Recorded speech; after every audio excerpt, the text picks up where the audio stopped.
Bismillahirrahmanirrahim. Assalamu alaikum and welcome to Newsroom. I'm your host, Khalid. But today is Monday, the 24th of February 2025, and these are the stories that we will be trying to understand and decipher during the course of the show.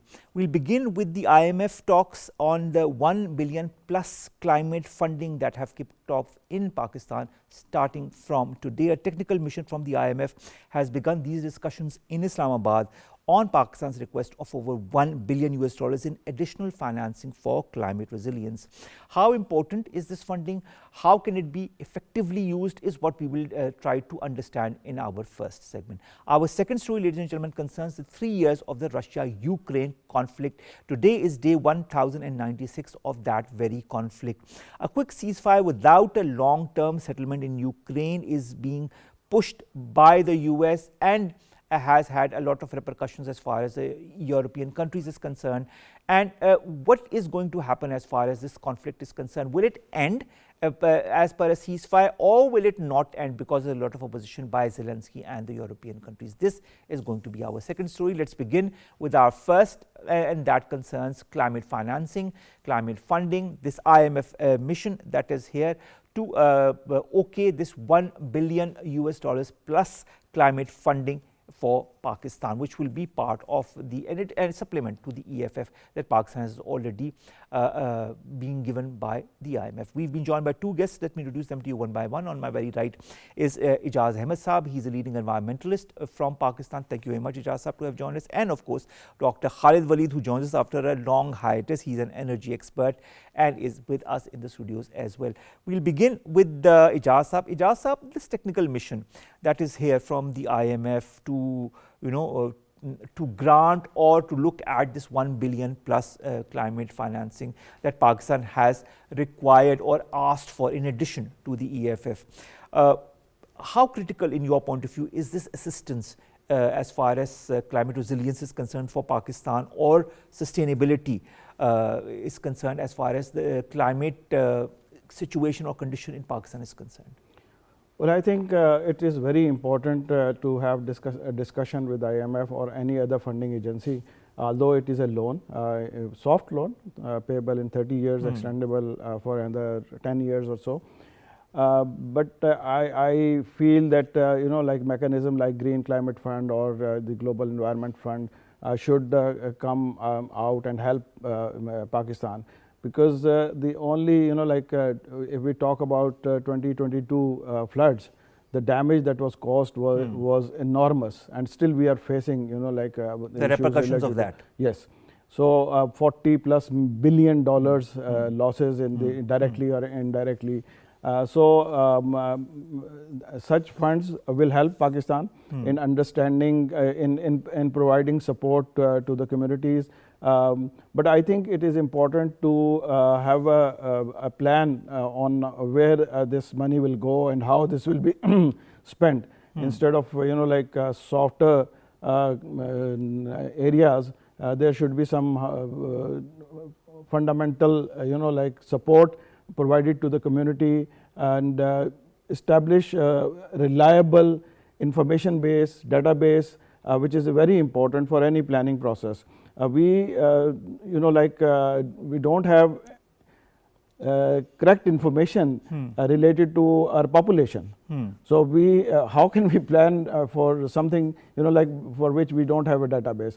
So we need to actually confirm our basics, and based on that then develop certain plans for spending this amount of money. All right, Dr. Khalid, this funding under RSF is normally available to nations who commit high quality reforms to build resilience against climate catastrophes.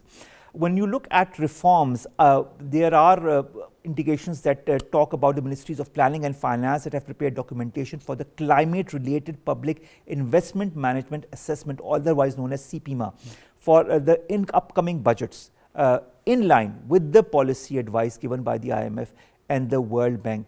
How committed is Pakistan to these reforms?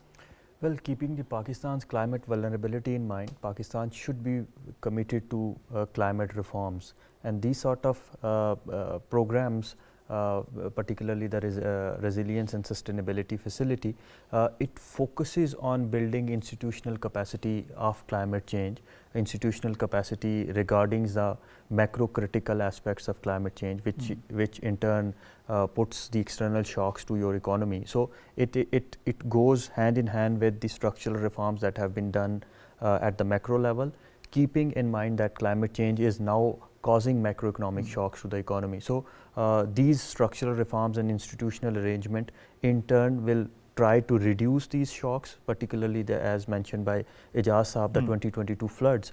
If you assess the impacts of 2022 floods, it does not remain in 2022, it goes beyond 2022 in terms of intergenerational aspects of climate change. For example, at that year, Pakistan's GDP was 300 billion USDs around, and the total damage that has been caused by that flood was 30 billion USD, and the saving rate at that year was 10%, which means one flood washed away the whole savings of 1 year. And Pakistan, where 60% of the population is youth, and their savings are being washed away by climatic shocks, when they would be in dependent age, their saving would not be there, and there would be more dependent population in Pakistan. So in that regard, we need to plan for structural reforms that are macro critical, so that these sort of macroeconomic external shocks due to climate change can be assessed well. All right. The IMF, Ejaz Saab, has advised Pakistan to invest 1% of their GDP per year, over 1.24 trillion rupees at the current year's estimate, in climate resilience and adaptation reforms in order to be ready for situations such as what we've encountered in 2022, and of course other extreme weather conditions. There's also a lot of talk of drought in Pakistan in the year 2025. This adaptation infrastructure, as per the IMF, would help Pakistan to increase its climate resilience and buffer climate shocks, and will reduce the negative growth impact, as you pointed out, Khalid Saab, of natural disaster by around a third, and would return Pakistan to its previous GDP level more quickly. Can that happen? How implementable is this? Well, I think it is, of course, implementable in a sense that if the planning process and the dedication by the decision makers, if that takes place in a professional manner, I think it is possible. And we need to look for indigenous solutions. And I think it is important that we should not look. Of course, we need to look outside, but I think we need to find out local solutions for any such disaster. We always, think about some external support. Some external support will come to resolve our problems, our issues. Though we don't have that kind of resources, but still, I think we need to start from a penny. And unless we spend our own resources on such initiatives, we are not going to get, a serious response from public, as well as from the bureaucratic systems that we are facing. So ultimately, we need to come up with indigenous solutions. And ingrown solutions, basically. This is what you're trying to point towards. Dr. Khalid, the IMF also assesses, and that is where there's a little bit of understanding that I'd like from your end. It says that the additional investment needed to boost resilience could lead to, or would lead to, moderately higher debt levels. A scenario, it says, in which physical instruments, that are consumption and income taxes, respond to such a shock could put, or would put, the public debt on a downward path following recovery. Although such a policy, they say, might not be feasible or desirable in the face of a large natural disaster that Pakistan could face. How can Pakistan balance that act? Well, I always say that there is a 3E crisis in Pakistan: economy, energy and environment, and these are stuck in a vicious cycle. Economy is in turmoil. We cannot have the luxury to invest on these sustainable projects, and we have climatic shocks and environmental catastrophes, which in turn causes havoc at Pakistan's economy. So if you are building this policy, that is our institutional reforms or structural reforms, in a way that is combining these 3 E's in one equation, you will solve this problem for a long period of time. Of course, you will need investments, you will need debts as well, you will need climate financing. This might cause some sort of cost in the short run, but in the longer period of time, this will result in macro critical stability that Pakistan needs, and it will reduce these climatic shocks and external shocks that causes the distress in Pakistan's economy as well. Secondly, it will attract more climate finance in Pakistan, which will help generating this green growth, sustainable development. But one thing should be kept in mind, that the negative impacts or cost of these structural reforms should not be transferred to the vulnerable community, because those would be this would be again a multiplier effect of vulnerability. So we need to plan it in an inclusive way, so that protecting vulnerable community, at the same time we are implementing these structural reforms, not only for the economy but keeping in mind the climatic shocks and external shocks in mind, and we are planning for the institutional arrangement of climate change as well. All right, Dr. Ejaz, the IMF says that if that structural weaknesses in any country, that includes Pakistan as well, could lead to a lot of decisions or situations which could be very difficult to come out from. It talks about increasing greater climate variability and extreme events, such as reduced water availability, more severe and longer droughts, accelerated glacial melt, more variable and intense monsoons, sea level rise on coastal settlements, in infrastructure. It says also that Pakistan's climate faces a rate of warming significantly higher than the global average, and that we've already talked about in previous shows as well. What options, in your point of view, does Pakistan have in order to strengthen its structural capabilities? Well, I think generally we lack capacity, and our focus, although it is important, remains on the softer areas. But we need to look for areas related to transfer of technology.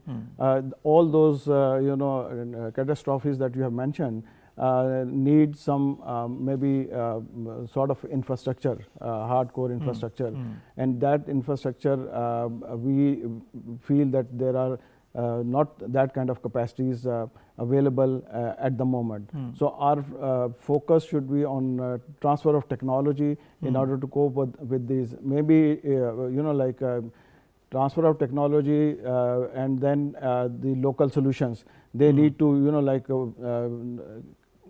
come up with a hybrid system where local solutions are available, and people have been actually using those in northern part of Pakistan and southern part of Pakistan to cope with certain situation. But the issue is humongous. The German Watch program has now placed Pakistan on number 1 position, suffering from the catastrophes, from the climatic issues and all the events that are taking place. So ultimately, I think in order to cope with these situations on long-term basis, we need to work on the capacity and transfer of technology. That is must. Otherwise, we will be left with no other option. All right. It is.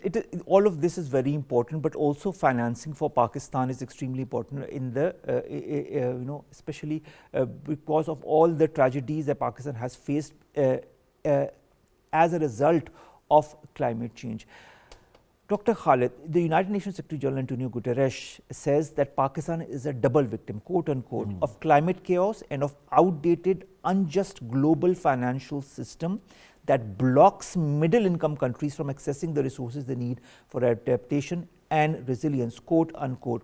Pakistan requires 40 to 50 billion US dollars annually for meeting its climate adaptation and mitigation needs. Yet, it only receives 1.5 to 2 billion US dollars internationally from the climate funds, multilateral development banks, bilateral sources combined, like the GCF, that is the Green Climate Fund, the Global Environment Facility, and the World Bank's Climate Investment Funds. This loss and damage fund that was also highlighted by us in the last 2 COPs also did not result into the tangible outcomes that we had expected it would. Why does this happen for emerging markets such as Pakistan, that accessing funds that are available still remains a struggle? Well, you presented very well the gist of the climate injustice, the widening gap between global south and global north. It will remain the same. Now the climate finance market has become a very competitive sort of market. You need to compete with countries who are as much as vulnerable as Pakistan, and they have these bankable projects. Now the bankability and how to spend these funds, that is the real question, how effectively the climate finance and climate monies that would be gone to these vulnerable communities. Maybe structural reform in these in this aspect would help Pakistan. For example, the State Bank of Pakistan is working on green taxonomy, Ministry of Climate Change and Ministry of Finance is working on National Climate Finance Strategy, National Climate Finance Dashboard, that would bring these accountability and transparency. And recently National Assembly has passed climate accountability and transparency bill as well. This will create confidence in terms of climate finance environment and will attract more climate finance. But one thing we need to understand is that this market is now a competitive market. We need bankable projects so that we can attract climate finance, and this will not only be subject of federal government, provincial government, this will be subject of private sector as well, local communities as well. So we need to have these holistic, systematic policies that are based on not only on environmental case or climate vulnerability case, but also with sound accountability and transparency policies with macroeconomical justifications, so that we can link these economy, environment in one equation and have these integrated policies. Yes, I would like to add, I think as this is becoming a very competitive process, we don't have that kind of capacity to develop, to write, to present some solid proposals, unfortunately.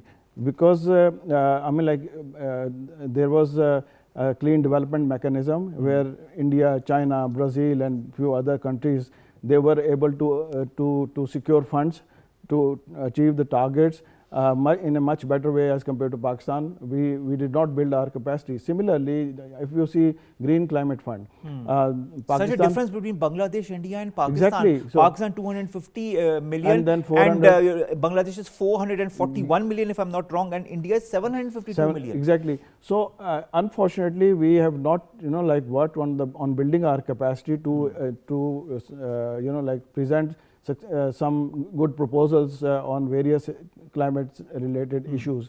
So that is one of the reason, and since it is like very competitive process, so if we don't present some good proposals, so ultimately we are not going to win it. So that is one of the, so we need to strengthen our capabilities as far as climate resilience or climate adaptability is concerned.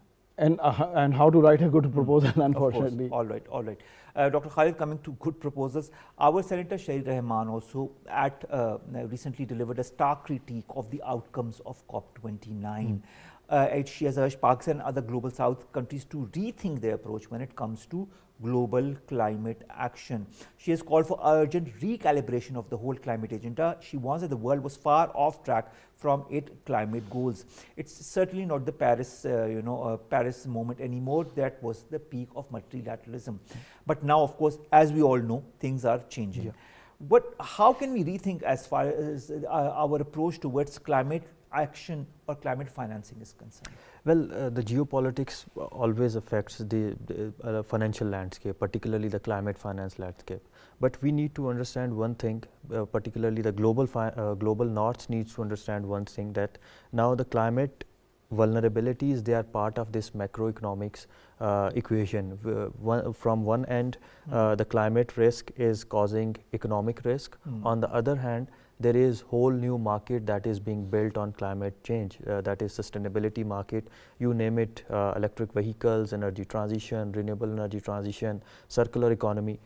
There are billions of dollars of market, and if you pitch in these market-based solutions, particularly in terms of carbon markets, carbon credits, you'll make it up to like 5 to 6 trillion USDs market. So global north needs to understand that if efficiency of global financial architecture can be enhanced, it can be enhanced only by incorporating macroeconomic risk, the market of sustainability, market of renewable energy transition, and market of climate change into this equation. In that way, globe will have this efficient macroeconomic structure that will rely on the principles of efficiency, and then from the efficiency we can build into the equity and solve this dilemma of climate injustice as well. What are the modalities as far as Pakistan's climate resilience vision for 2050 is concerned? That's a very difficult question because the unpredictability associated with climate change is very high. So we need to obviously have these institutional arrangements that I mentioned some of those, National Climate Finance Strategy, the Green Taxonomy. The main objective of these institutional arrangements and policies is that how to reorient investment flows towards sustainability. So we need to again instill these climatic shocks, these climate investments in such a way that our macroeconomic or macro critical planning sort of builds on it, and we mitigate the risk and we increase the climate investments into our economic policies. So this would be the Pakistan's long-term horizon vision, which includes climate as a basic pillar of macroeconomic planning. And I would say the National Economic Transformation Plan, or the Udan Pakistan, it includes it is also including, we had a press conference today by our planning minister as well as with the CM of Sindh, who talked also about that. Key pillar of the planning. So it is a holistic picture that we need to sort of formulate on not only on federal level but on the provincial level, so that a holistic systematic solution can be made for the climate shocks. All right. Ejaz, when it comes to increase in temperatures, there are so many reports that come out as far as the increase in temperatures. I've just highlighted one of the reports that says that Pakistan is more vulnerable to this increase in temperature as compared to other countries as well. Many challenges that Pakistan is confronting and will be confronting, particularly in the agriculture sector. For example, crop production, livestock production, fish production, which are all very sensitive as far as extreme temperatures are concerned. Can Pakistan take measures on its own, or do you feel it will be needing global help or help from finances? Well, I think there is a need to develop research and development facilities at different agriculture research institutions. At the moment, we don't have that kind of technology which is available for precision agriculture, smart agriculture. There are certain models which have been developed in Bahawalpur, in few other like cities. But I think there is a need to do more, because we have we have been facing all these issues. Drought was there during this like last 5-6 months.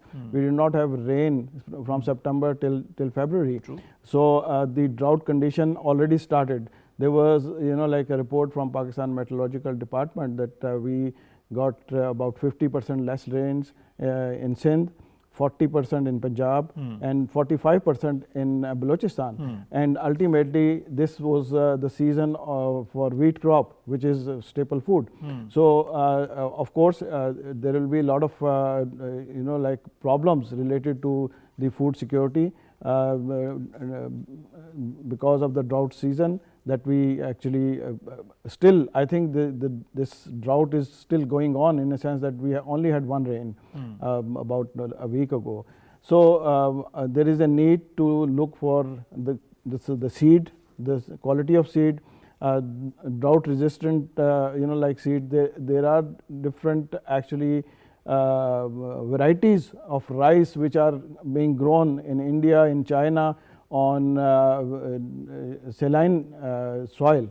So I think that kind of research is required, and we need to have like partnership with those countries like China, even India, to understand like what is required in order to improve. There was a recent conference on climate as well that was held in Islamabad, in which it was also said by many of the participants that were from regional countries, even India, who were saying that we need to have, despite our differences, a regional approach as far as climate mitigation is concerned. I hope we move towards that. Last question to you, Dr. Khalid.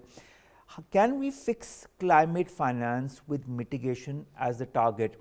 Will the 1.2 or 1 billion and plus that the Pakistan is asking from the IMF as far as climate fund is concerned, even if it's given, how important will this money be as far as helping Pakistan with its climate mitigation? The amount is very small in terms of Pakistan's climate vulnerability, but the structural reforms associated with it that will attract more climate finance to Pakistan, and this is the need of ours, that Pakistan develop these macro critical reforms for the Pakistan's economy, so that the climate shocks and the climate risk are mitigating. Second thing, climate stress test of GDP planning or economic planning, that would be great as well. Thirdly, as you mentioned, the CPMA arrangements, this will create a good infrastructural investment, in a sense that it will be more climate responsive, it will be more climate accountable, and it will be directed to the vulnerable communities as well. So you are bringing climate to the macroeconomic policy, the financial planning, so that this will be important for Pakistan for the long term horizon.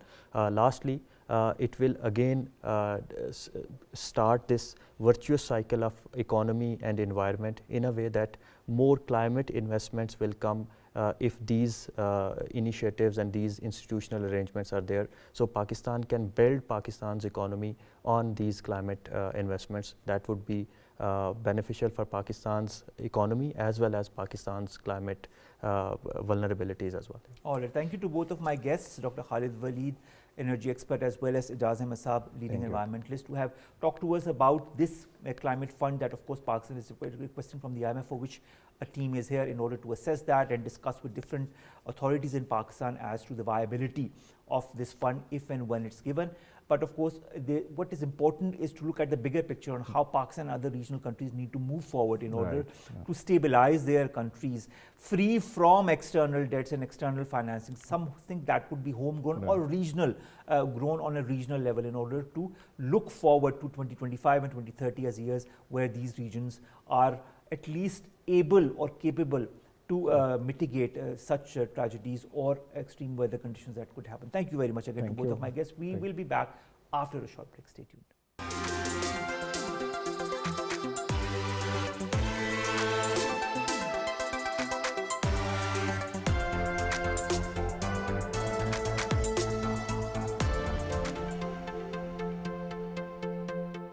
Welcome back. Our second story today concerns the 3 years of the Ukraine-Russia conflict. It was on this very day that this whole conflict began in 2022. 3 years have gone by. A lot of casualties have happened. A lot of attempts were made for some kind of a peace process. In the beginning, we thought it might end within the year itself, but now it is 3 years, and the conflict still rages. In this whole scenario enters the Trump administration and of course the pressure on Ukraine for a ceasefire deal. Would that ceasefire deal happen? What is the outcome of that? The European countries are not very happy with this deal. They are more siding with the Ukrainian side. Is it that going to create a rift as far as the global scenario vis-a-vis this conflict is concerned? That and more will be discussed in this second story. We've been joined in the studios by Syed Mohammed Hassan Raza. He's a political history researcher. Thank you very much to have joined us. Hassan, let's begin with the casualties. Conflict specialist non-profit ACLED, which is the Armed Conflict Location and Event Data, estimates there have been around 153,000 Ukrainian and Russian casualties since this conflict began on the 24th of February in 2022, based on around 140,000 events or reported events by people. Then the United Nations Human Rights Office, or the OCHR, puts the number of civilian deaths around 12,650, which is much, much less, which includes at least 669 children. They say at least 29,000 civilians have been injured. Although the casualty number is nothing compared to what has happened in Palestine, nevertheless, it is important. 3 years after this conflict began, can we foresee an end?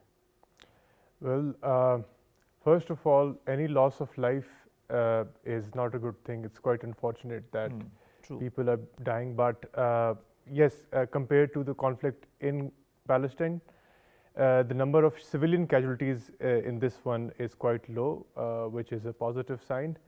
But anyway, ever since Donald Trump started campaigning for his elections, it was his slogan that he will come once he assumes office, he's going to put an end to this conflict as well as the conflict in the Middle East. So, but there's one problem with the current US administration's approach. It is not ending war for the sake of peace.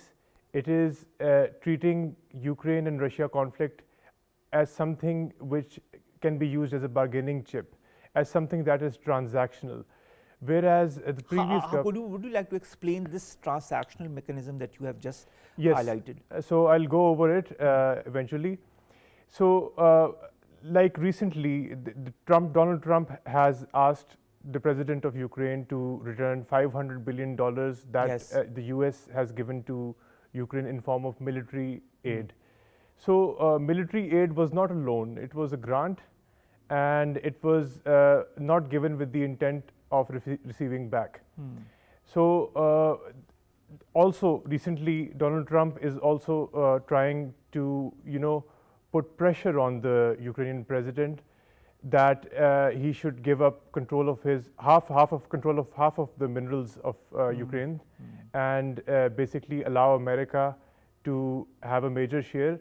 Otherwise, either the Ukrainian president agrees to do that, or Americans will have to ask Ukraine to pay the humongous amount of military aid that they have. But I think Zelensky has more or less accepted the deal for the 50-50% share, but on conditionalities that it wants to discuss with the US side. Yes.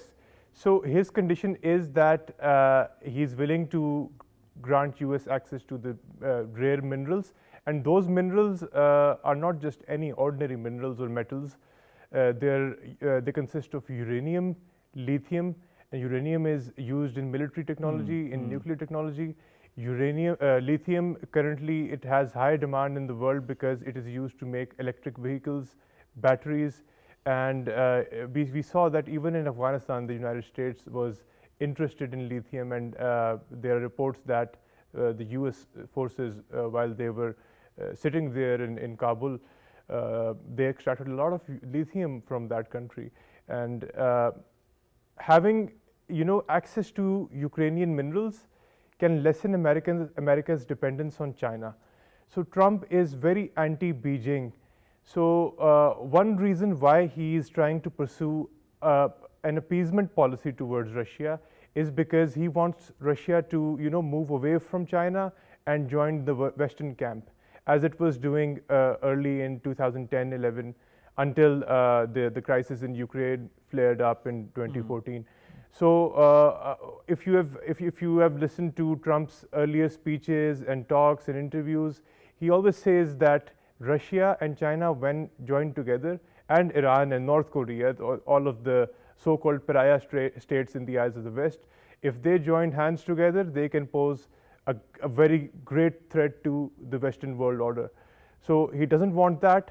He believes that Russia essentially is a Western country and was an ally of the West during the Second World War, and it should remain so even now, despite the Cold War period in which hostilities were common between the two camps.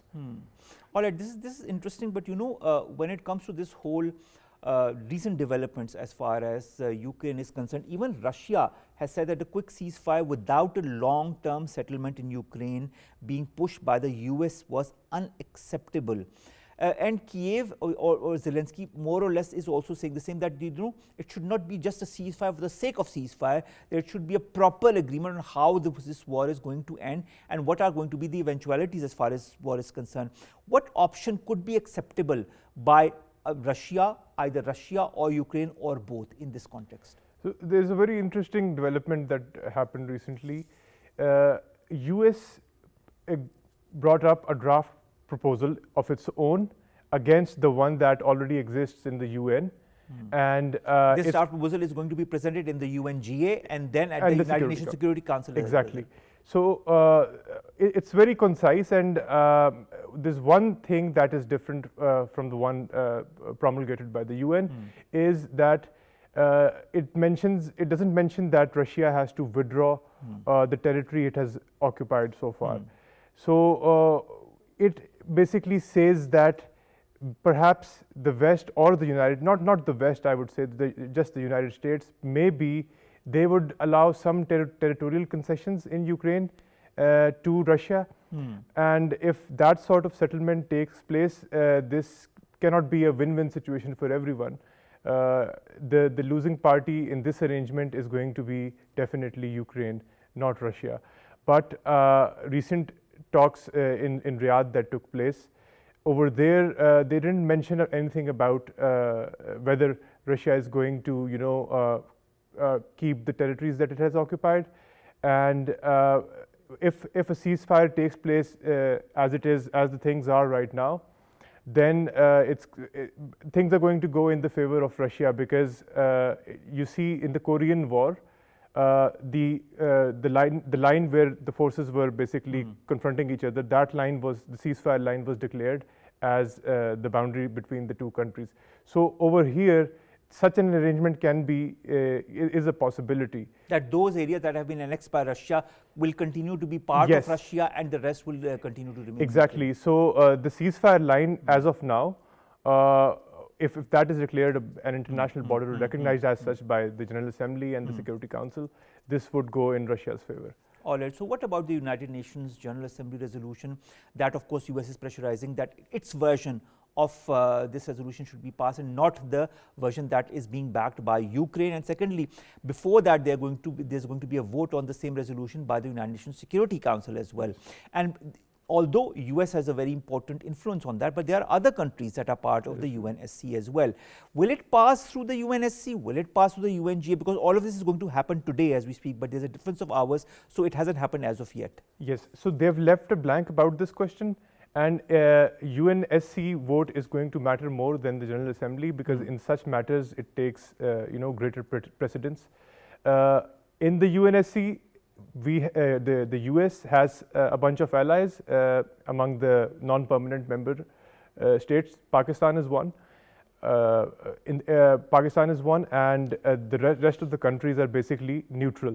Are those countries that haven't taken sides in the war, except for Slovenia and Greece. But you should remember the European states. Yes, so there are just 2 European states in the non-permanent members, amongst the non-permanent members, and yes, amongst the veto powers, of course, it's full of the Western allies, but Russia can veto if things don't go in their favor, if they don't agree. They can also veto any opposing bill that is. But you also know that the European countries are siding with Ukraine. If they veto it, the resolution will also not pass. So it can lead to a diplomatic deadlock, and unfortunately, it will cause the war to drag on. But as of now, both sides, I think, are exhausted, and the recent onslaught of attacks on Ukraine by Russia, we've seen it was aimed at basically accelerating the peace process instead of defeating anyone in the battlefield. So that was the purpose behind the drone attacks that Russia launched. All right. Another very interesting aspect of it all is the possibility of Ukrainian membership for NATO. If I remember well, and I'm sure you will agree with me, when this whole conflict began, it was because there were very strong rumors that Ukraine was going to be or wanted to be member of NATO, what Russia had completely opposed right from the very beginning. Now, Volodymyr Zelensky again has offered to give up his position and step down in exchange A for peace and B for membership in NATO. Why is NATO membership so important to Ukraine? So NATO membership is actually very important for Ukraine because it guarantees collective security under Article 5. If NATO expands and incorporates Ukraine into its fold, then Russia won't be able to attack Ukraine as it is doing now. But it will also bring Russia in direct confrontation with other European countries and NATO countries, which the US will not do. Also, the NATO countries, especially the US, will not be in favor of granting Russia NATO membership because it will be in violation of the agreement that was signed in the 90s when the Cold War was ending, that NATO would not advance. It did advance, but they will not basically dare to come in direct confrontation with Russia. They will leave Ukraine as a buffer zone between the two countries. And so I think that is that. Okay. Another element of Zelensky's comment that I'd like your point of view is that he wants the US president to be a partner rather than just a mediator. He said, and quote unquote, I just want it to be more than just mediation, that's not enough. And he also wants to meet Trump before Trump meets his Russian counterpart, that is President Vladimir Putin. Will the US accept Ukraine's proposal of a partnership rather than mediation?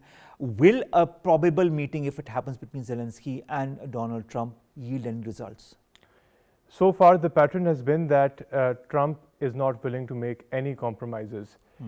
He does not believe in moral imperatives, as his stance has been in his previous term, and now it's even firmer. He does not believe in that. He does not see Ukraine as a strategic ally. He sees it as more of a business partner. So in terms of that, he will eventually, like we said in the previous question, it's not likely that NATO will grant Ukraine membership, but there's one possibility. If Zelensky agrees to give access to the rare earth minerals to US, then maybe in exchange the US will station its troops in Ukraine just to show that the US troop presence is there instead of NATO expansion, and that will guarantee the defense of what is left of Ukraine today. But you remember well that Donald Trump himself said that NATO membership was out of the question as far as Ukraine is concerned. So if that much of pressure is there from the US, I don't know whether they'll ever get a NATO membership.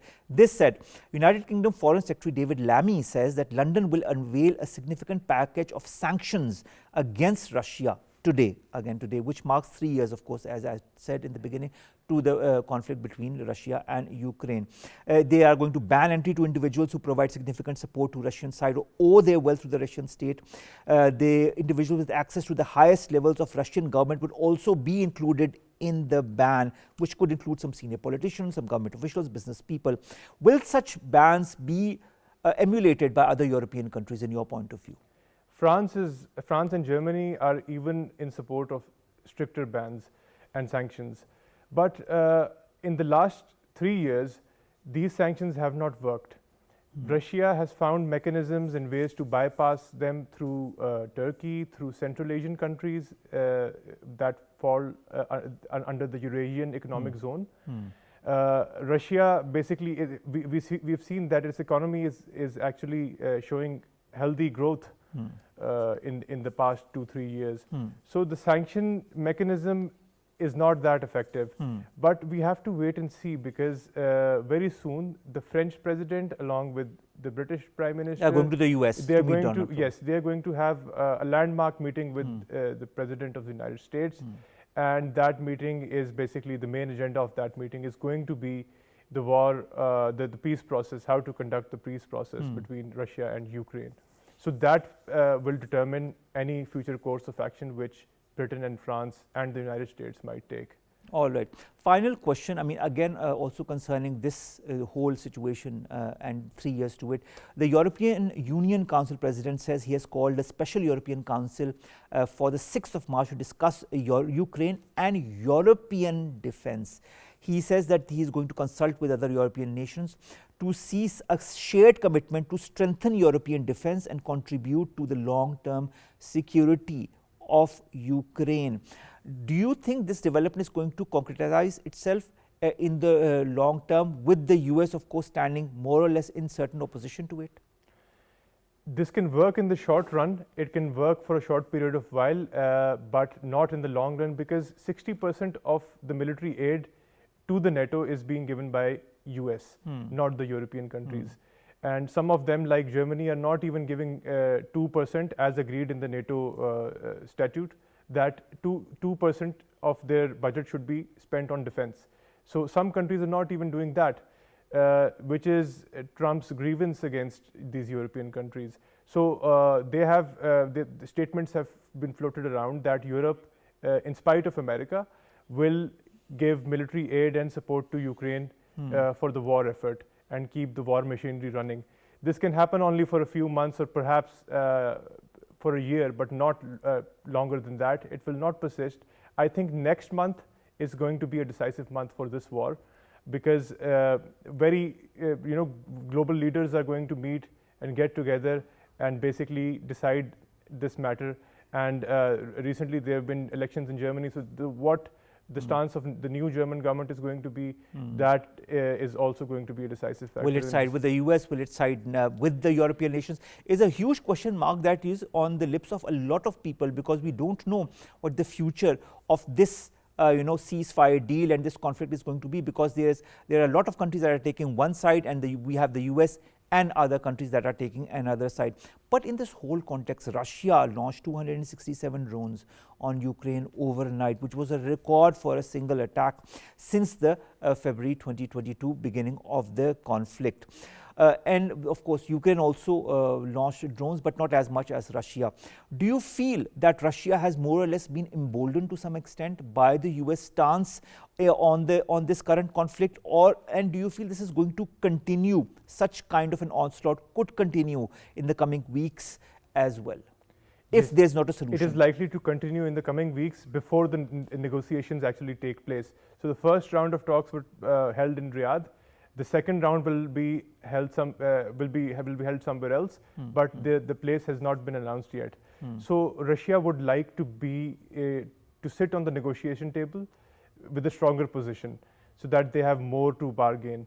This is exactly the reason why Ukraine also is launching retaliatory drone attacks, and that perhaps have not affected Russia that much, but Russian attacks have weakened Ukraine's air defense system, completely destroyed. So you feel this is something that is going to continue? It will help both sides when negotiating in their interests. All right, that's an interesting take as far as this conflict is concerned. Thank you very much, Syed Mohammad Hassan Raza, political history researcher, to have joined us, to have come to the studios.